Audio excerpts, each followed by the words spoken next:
The mere utterance of the word ghost evokes the image of a shadowy, ethereal being drifting through the veil of reality, forever bound to the echoes of its former existence. It beckons to the imagination, transporting one to a myriad of locations where such spectres might linger.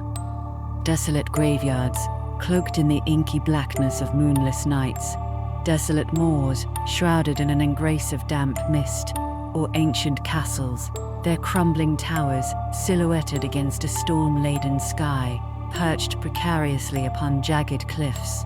These haunting landscapes seem to guard the whispers of forgotten secrets, steeped in an atmosphere thick with sorrow and an unsettling sense of impending doom. Yet, while many chilling encounters with the spectral arise from these disquieting realms, the tales that endure most vividly in the collective consciousness are those of restless spirits drawn to the shadows of enigmatic locations. Each place holds its own dark narrative, a tapestry woven from threads of loss and tragedy. Equally captivating as their eerie abodes are the many ways in which these entities reveal their presence to the living. Witnesses often recount an inexplicable drop in temperature, a sudden chill that seeps into the bones, signaling the arrival of something otherworldly.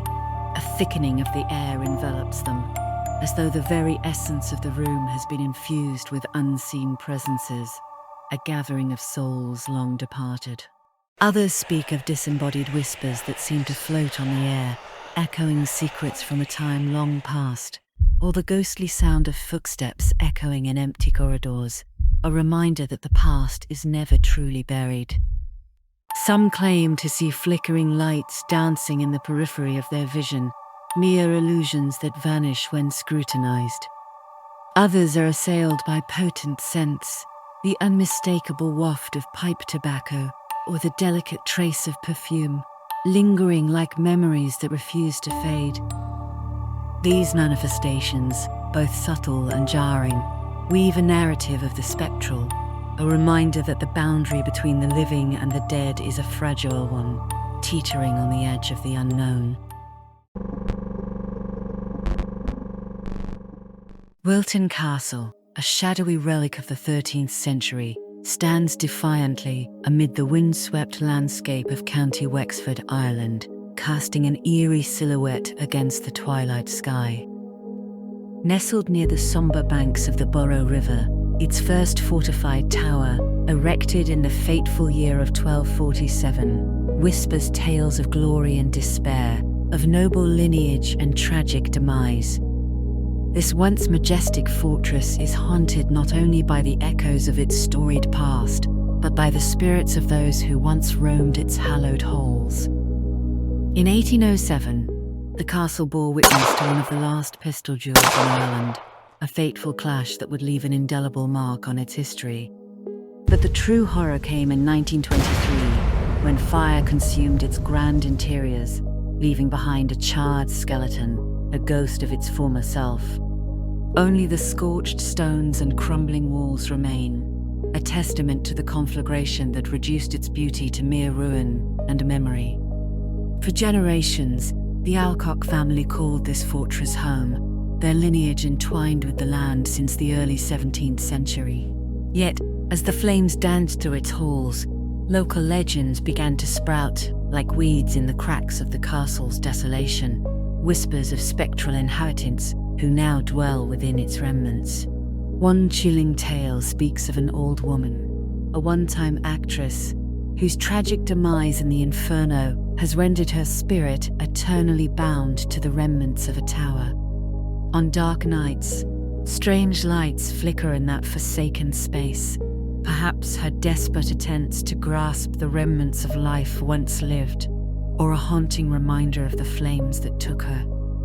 Another ghostly apparition is said to emerge annually on the anniversary of his death, Harry Alcock, whose shade is often seen driving a phantom carriage away from the castle, an eerie echo of his former existence. Local folklore tells of eager crowds gathering to witness the spectral ride, and a shoemaker who claimed to have conversed with this ethereal figure, forever intrigued by the blurred line between life and death. Yet, the most sinister tale is that of Archibald Jacob, a magistrate and militia captain during the turbulent days of the 1798 rebellion against British rule. Known for his cruelty, Jacob flogged and tortured many people in the parish in a reign of terror that left scars that would not easily fade. His violent legacy met a grim end in 1836 when he fell from his horse after a ball at Wilton Castle, his spirit condemned to wander the very grounds where he once inflicted suffering. The tale grows darker still, for it is said that a priest was summoned to exorcise Jacob's restless spirit. As he traced the sign of the cross, the spectre of Jacob manifested in the fireplace, swirling into existence, only to vanish in a cloud of smoke, leaving behind an oppressive silence heavy with malevolence. Today, the castle has undergone a peculiar transformation. Once a mere shell of its former grandeur, it now offers self-catering accommodations and event spaces, including weddings, a juxtaposition of festivity against a backdrop steeped in sorrow. Its facade, split between a restored white wing and the haunting emptiness of what once was, stands as a testament to resilience amidst ruin. Surrounded by the haunting beauty of the Irish countryside and the looming presence of the Blackstairs Mountains, Wilton Castle invites those brave enough to linger, to celebrate life where spirits of the past continue to weave their dark and mysterious tales.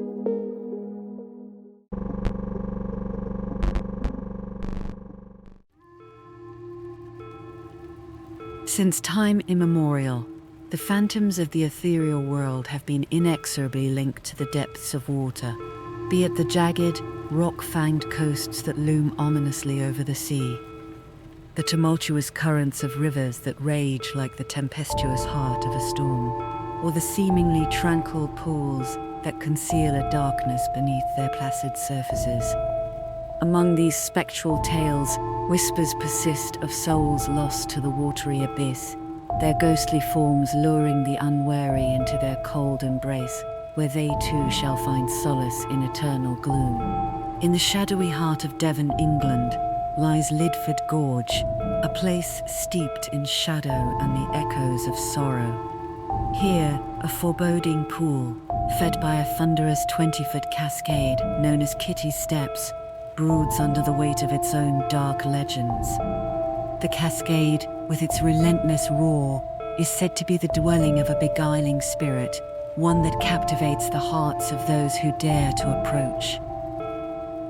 Long ago, in a time when the mists hung heavy and secrets whispered through the trees, an old woman named Kitty embarked on her fateful journey home from the market. Instead of the well-trodden road, she chose a perilous shortcut through the ravine, a path that wound perilously close to the very waterfall where she once played as a child. The water, glistening with a beguiling light, seemed to shimmer with an otherworldly allure that beckoned her closer. Perhaps it was the recent rains that had rendered the ground treacherous, slick with the treachery of nature. Or perhaps it was the seductive call of the spirit that lurked in the depths, casting an irresistible spell upon her. Whatever the cause, Kitty vanished into the shadows, her fate sealed in the depths of that cursed pool. The only remnants of her existence, a horse found grazing listlessly by the riverbank, and a vibrant red kerchief that had adorned her head, were all that remained of her once vibrant spirit. In the years that followed, sightings of Kitty's ghostly form became the stuff of local lore. Her apparition, draped in a shroud of melancholic mystery, was seen hovering near the waterfall, her head bowed as if in mourning, eternally gazing into the depths where she had met her doom. The darkness of Kitty's story did not end with her. In the year of 1968, the pool, some say the vengeful spirit of Kitty herself, claimed yet another life. A young soldier, eager to return to his camp, unwittingly traversed the same treacherous shortcut through the ravine. Days turned to weeks, and his absence became a haunting spectre of worry, until, at last, his lifeless body was discovered, floating eerily upon the water surface below Kitty's steps, a grim testament to the malevolence that lurked within the depths.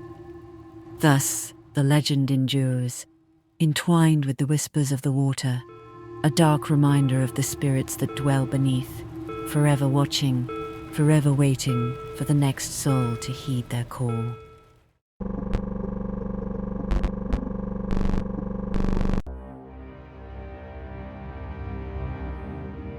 Creech Hill, located near Bruton in Somerset, England, was historically the site of an ancient Romano-Celtic temple. In the late 18th century, amateur archaeologists discovered two crossed skeletons, believed to belong to a Norman and a Saxon.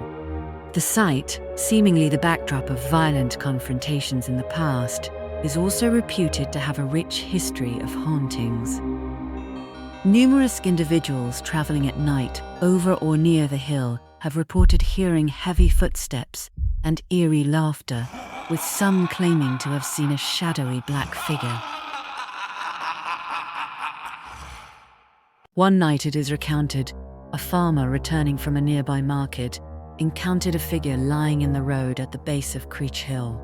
Suddenly, the figure rose to an imposing height and emitted a terrifying shriek. The frightened farmer ran home, pursued closely by the dark spectre. When he burst through his front door and collapsed at the threshold, his astonished wife caught a fleeting glimpse of a long black figure retreating towards Creech Hill, laughing maniacally. In another tale of the Creech Hill ghost, a man equipped with a lantern and a sturdy hazel stick set out across the hill one night to attend an urgent meeting. Midway through his journey, he was struck by an intense coldness, and then a tall, dark figure emerged from the ground before him. Alarmed, the man swung his stick at the grotesque shape, but it passed right through it. He attempted to escape, but found himself immobilized. The sound of maniacal laughter filled the air as he swung wildly at his tormentor repeatedly. Only when the first light of dawn emerged did the apparition disappear, allowing his victim to move freely again.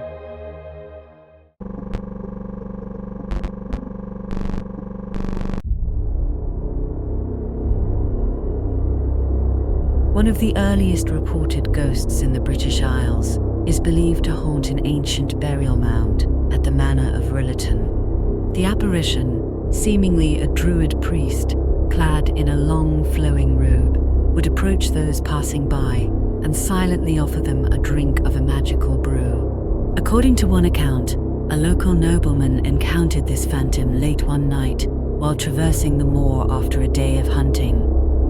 As he rode past the mound, he saw the figure of a frail old man with a vacant gaze and a pale complexion walking towards him, holding a golden cup. Without a word, he extended the vessel as if to present a drink. The nobleman initially hesitated, feeling an inexplicable chill around him, but ultimately succumbed to his thirst and consumed the contents of the cup. Also, he believed, when the nobleman lowered the cup, some liquid remained. He drank deeply once more, yet again the liquid reappeared. Infuriated by what he perceived as the mysterious figure's deception, the nobleman hurled the liquid into the stranger's face and discarded the cup at his feet. Nevertheless, the robed figure remained silent, a peculiar, sardonic smile appearing on his face. At that moment, the nobleman remounted his horse, urged it forward, and rode home, deeply troubled by the implications of his encounter with the ghostly figure. A few days later, both the nobleman and his horse were found dead at the bottom of a nearby ravine. Years later, in 1837, when archaeologists commenced excavating the burial mound at the Manor of Rillaton, they made a fascinating discovery. A skeleton was uncovered, and beside it lay a golden cup.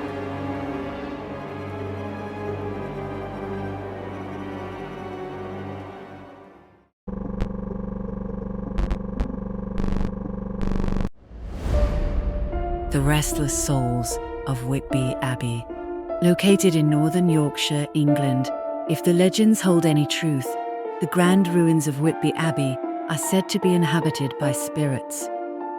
Originally founded in 657 AD on a cliff that overlooks the sea, the abbey was ravaged by the Vikings approximately 2 centuries later, only to be reconstructed on the same site by the victorious Normans in 1067. The original abbey's founder, Saint Hilda, is believed to have never departed. It is reported that her ghost, enveloped in a shroud, often manifests in one of the abbey's highest windows. Saint Hilda may also be linked to another ghostly figure that has been observed at the abbey. She gained notoriety during her time as abbess for eliminating snakes from the area. She would drive the serpents to the cliff's edge and execute them with her whip. Since that time, a large hearse-like carriage, steered by a headless driver and drawn by 4 headless horses, has been witnessed racing along the cliff adjacent to the abbey, before plunging into the sea below.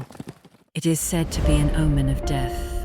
To witness the carriage is to know that someone in the vicinity is about to die, or that the observer themselves is marked for death. Perhaps the most tormented spirit among those rumoured to dwell within the abbey ruins is that of Constance de Beverley, a young nun who forsook her sacred vows for the affection of a valiant yet deceitful knight named Marmion.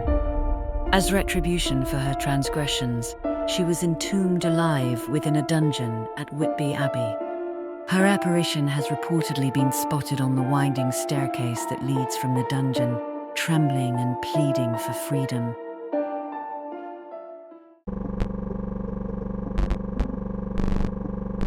Let's explore more of the strange, the ominous, and the mysterious, from hauntings to real-life encounters.